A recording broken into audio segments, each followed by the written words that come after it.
Let's go. The story we're tracking, music mogul Sean Diddy Combs on suicide watch at Brooklyn's Metropolitan Detention Center after two judges denied his request for bail. This as a grand jury is expected to hear new testimony from sex workers very soon. Good Day's Lizette Nunez is outside the facility in Gowanus with the very latest. Lizette, good morning. Good morning, Dan. So TMC is reporting that two sex workers are sharing their encounters with Diddy with the feds. We're also hearing that Diddy has a target on his back while he is behind bars here at the Metropolitan Detention Center. TMC is reporting that more people plan to cooperate with the feds in Sean Diddy Combs' sex trafficking case. We found out that these two individuals, and we have actually spoken to one of them. They are both sex workers, currently sex workers. One of them says that they had an interaction with Diddy in 2014, and they are willing to tell the feds what they know about that interaction. I find it interesting that they have to go back 14 years to find someone to testify against Diddy.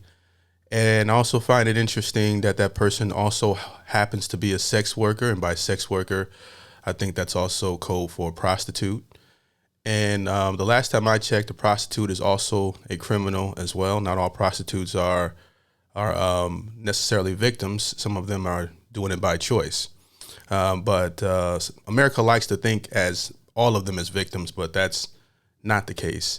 So it's interesting to me that a prostitute is a credible witness against Diddy, but I do know the more hated a celebrity is, the more believable anybody that sits up on the stand is to the person that is watching it, because we can be biased. Now, I'm not rooting for Diddy in any way. I think he deserves everything he's going to get, but I also like to look at both sides and look at things from a fair perspective. So hopefully they have some more recent or more credible witnesses against Diddy, like Cassie, who I consider to be a witness, like Usher, consider to be a victim, pardon me. Bieber, if the alleged things are true, I considered him to be a, victim. Usher and who else? So many other people that are in the documents. I'm not going to name all of them, but those are a little bit more credible. But I also know that ex-employees, exes in general, especially if they hate your guts or people you may owe money or think they owe money to, they're going to say anything and jump on this whole attention thing that's going on with Sean P. Diddy Combs here. So I like to look at it from both sides. Not saying that what they're saying is not valid. I just love how they're more credible in court, but not credible anywhere else. Jeremy Salland, a criminal defense attorney, weighing in. You can't, as a prosecutor, subpoena or force a witness to come speak to you in your office, but you can subpoena them to a grand jury where they can speak there or have to potentially speak there. So whether these are new witnesses, whether these are new complainants, meaning victim parties, making the allegations, will yet to be seen. But it doesn't bode well. It doesn't, certainly it's not a good thing if you're Sean Combs' team. According to several reports, Diddy has been placed on suicide watch at the Metropolitan Correction Center in Brooklyn. Now, the suicide watch thing here, I put myself in the mind of what Diddy's going to experience, all right?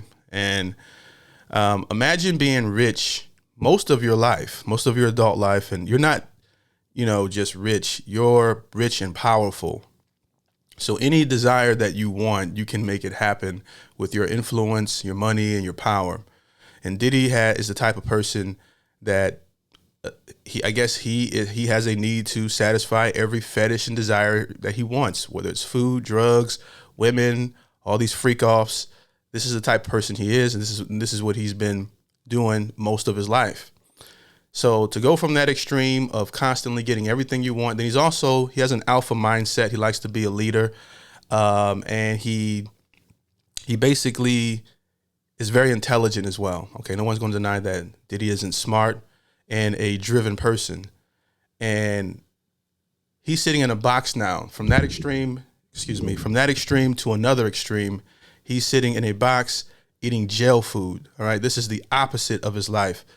that right there is a culture shock, and then add to the fact that he's probably detoxing right now as well. On top of that, detoxing, isolated, a person that's used to getting attention everywhere he goes. There couldn't be a bigger culture shock for someone as powerful, as successful, rich, and intelligent. Intelligent people also will have the worst time in prison or in jail because, once you sober up and you're not off those drugs, you realize that you're locked up with a bunch of idiots, okay, fighting over stupid stuff, arguing about things, and in prison for really, I could imagine if you're a person that has really good common sense, and because I think that Diddy has all those things, he just chose to follow the devil for whatever reason. I think that drugs were his biggest downfall, and the thirst for power and staying relevant at all costs. These were the things I think that helped take him down, having that mindset. But a lot of that's going to clear up the more you sit in that cell, and then the old Diddy will come back, the driven young entrepreneur, the intelligent person, and it's going to be hell on earth. So I can see him going out in so many different ways. I can see him going out by taking himself out. I don't want to see that happen. And I can see all the powerful people that he may have on those tapes that may have push in the government, making sure that some accident happens and the public will forget about it in a few months. We won't even make a big enough uprise about it. They'll get away with it. So, that's what I think he's going to go through. I like to look at things from both sides, but I think that he deserves to sit. He deserves to sit down, okay, in prison for all the things that I've heard that are alleged of him. He deserves this. It's actually, he deserves worse than this. But let's keep it going. Music mogul's mental state is unknown, but being placed on watch is considered to be a preventative measure. This week, 2 different judges denied his request for a $50 million bond.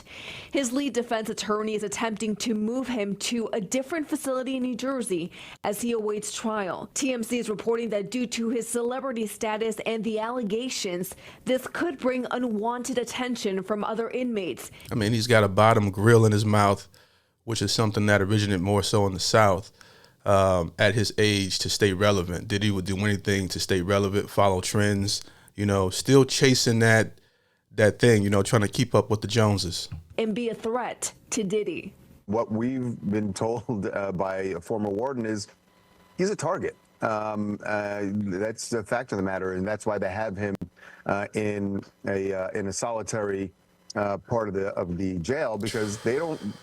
He becomes a target because it's like what we've been told, it's like a badge of honor that if you were able to inflict some violence on Diddy, that gets you score points with other inmates. So that's the situation that obviously the jail officials do not want to happen.